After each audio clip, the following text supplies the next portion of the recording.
Comme si non dia nous déboua. À moi wa dije et non tombao. Et nous ana mawo. Et mau no de kosinwa. Amon nous kume alok pa ya son nanao. Et mau no pondo no de kosino. Kwa badora santa de we mi memba na khode ba mau ma vavona side betui. Mina khando bibeme si wama ta nego khikame. Atongo le Genèse chapitre 4 verset 5 et minando. E kadeko lo kayen podo vosa nous tonkpo. Nous ene si khomenu kayen desu bo enyina nukume. Comme si non dia nous debua.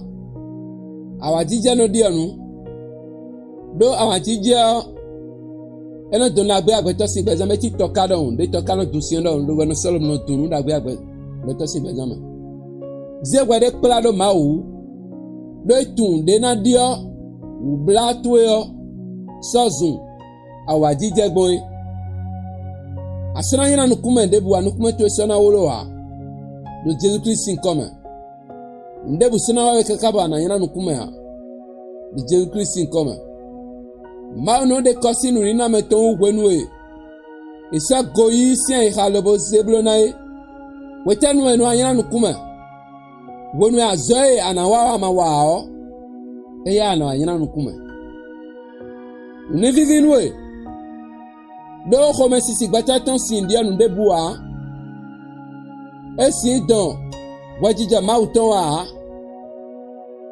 nukuma yana bataton eno de khlado ay jija ko be sifina wona yana nukuma atuna ay jija miton ko be wono yi nukuma yana novi do tolo bosse masa yana nukuma de o mala no ya do wende mi de dio ndebu na telo jija kawe hun do wa jija me ko kwa wa jija ko awadija ni gole le doe le Jesus Christ sin comme anamonda gbe mauton do agokpo awadija po nunda gbe je na zun plawe masanya na nkumedo makpon tabatole o makpon ouverture makpon no megbande o gokpo awadija po da awadija me wele binu ena patia we ba na mudo nwena do vivinu wele mona do nkiko nu wele je na wa presento me ti de bude ade odegbe bro ndebude na nami awajija do bezantie me o